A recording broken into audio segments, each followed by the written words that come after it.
We cannot question this Belgium's talent. Even if you're no fan of him, Wout Van Aert has wowed us in recent years, so we're going to be looking back at these moments that amazed us with his elite performance. But before we start, can I just add, that is one sick skid he's doing right there, and then bumping into his rival, Mathieu van der Poel. So that's that great feat of bike handling out the way, let's move on.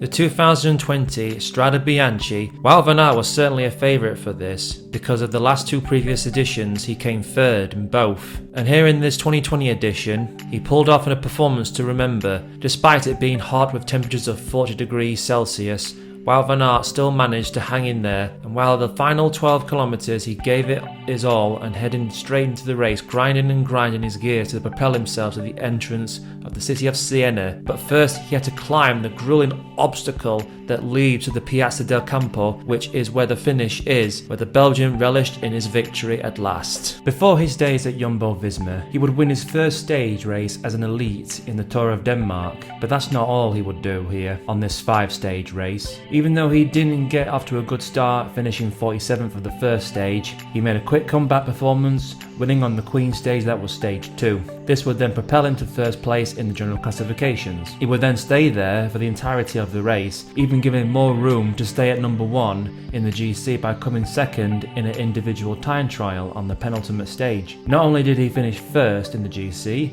he came second in the points classification, making road racing fans who do not possibly follow the cyclocross discipline think, wow, who the hell is this kid? Wout Van Aert certainly made headlines in the cycling world from his rise to stardom in the discipline of cyclocross. While he managed to make it as an under-23 world champion, while then before the Dutch thorn in his side would stop him back when they were younger as juniors. But as Wout got older, he became more determined to not let his rival get in his way and get the better of him. He did this by disallowing the Dutchman 3 back-to-back world championships in the elite level of cyclocross, for which Wout Van Aert took all to himself. A very difficult feat in this modern era of cyclocross because of the fact that it's become so competitive. Moving on to more recent times, Wout clearly had his eyes set on being not just a world champion in the discipline of cyclocross, but he also wanted to show that he's a strong road racer as well and become a world champion at that.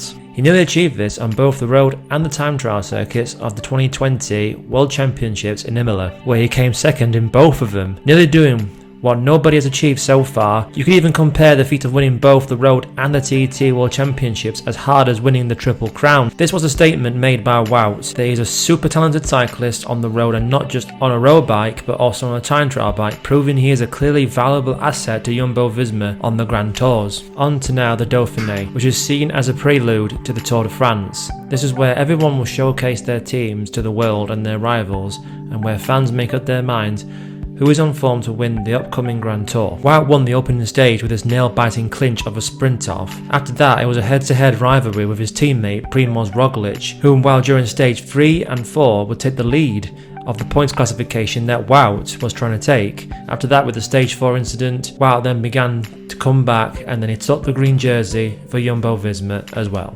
showing that he could possibly one day, if the powers that be would actually let him take on this kind of win in the Tour de France, but we'll see in the future. Let us know if you think that Wout Van Aert can actually win the actual green jersey of the Tour de France. As if the Strade Bianche wasn't enough for the Belgian superstar, he wanted to take another one-day race, this time being one of the oldest in cycling history. Everyone was set on the previous champion of the race, that was Julian Alaphilippe, to win it. And for a time it was looking that it could even be the case, but the Belgian was hot on the Frenchman's tail. With the peloton right behind them and with just a few hundred metres to go, the two pair actually went off in a sprint off to get to the finish line first.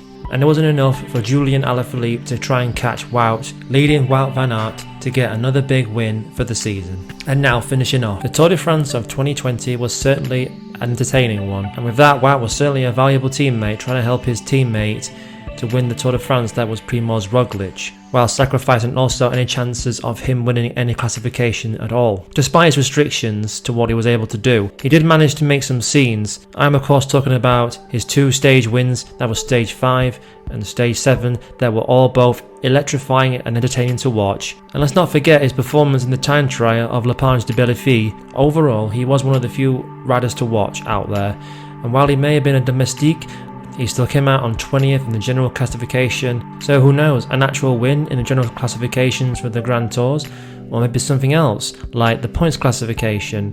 Where do you think you see him in the future? Comment down below what you think, and please subscribe to us if you're not already. Don't forget to click the bell icon as well that's next to it, so you'll be notified whenever we post content. And that's it for me today, and as always, have a nice day.